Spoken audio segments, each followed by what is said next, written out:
Okay, let's classify angles. There are different kinds of angles. The first one is an acute angle. So if I use this and press the angle construction tool, so let me use this angle with a given size and say it's 45 degrees. Then we say this is an example of an acute angle. So an acute angle has measure that's less than 90 degrees. So let's draw our two rays, so from B to A prime and from B to A. So this one is 45 degrees. So any angle that has measure less than 90 degrees is an acute angle.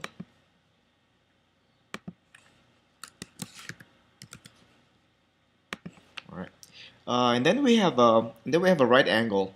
Notice that if we draw two perpendicular lines or two lines that are perpendicular, then we generate a right angle. But another way to do that on the GeoGebra is to measure an angle with a given size and say here's point C and here's point D, and then assign the value of 90 degrees, and there we go. And then of course you can draw your two rays. This will be one of your sides of your angle, and this is another side of your angle. So now here we have a right angle.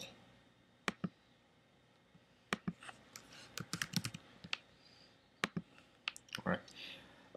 Aside from a right angle, we have an obtuse angle. So obtuse angles have measures between 90 degrees and 180 degrees. So again, let's draw an angle with a given size.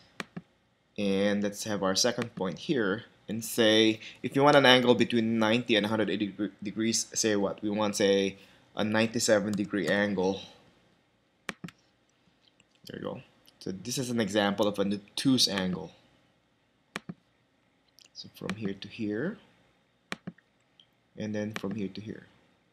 So this one is an example of an obtuse angle.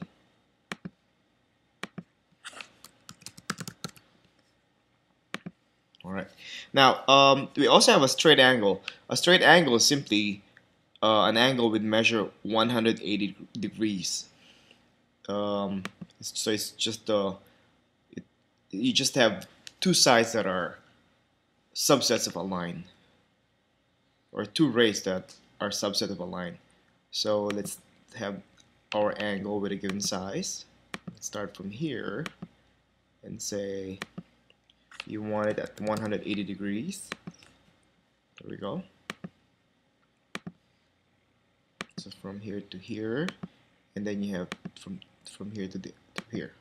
So here, this is an example of a 180 degree angle. It's an example of a straight angle.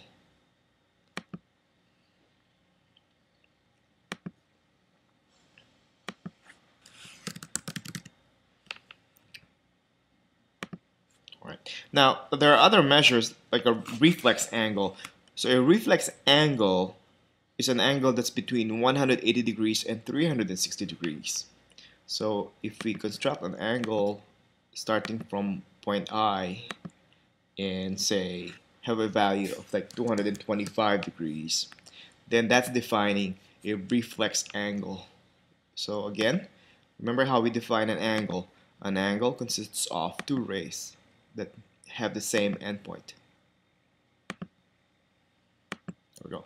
So this one here, this measure of 225 degrees corresponds to this angle I, J, and I prime. So this one is a reflex angle.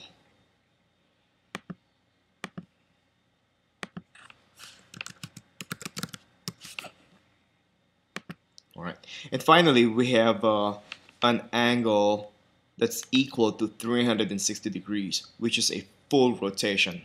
So any angle that has measure 360 degrees is a full rotation. So going back to this straight angle here, if we have this 180 here going from point G to G prime on this side of the line, then that's 180 degrees. And then if you cover the this portion of the plane here, so from point G prime back to point G, then this covers one whole complete rotation, which is 360 degrees.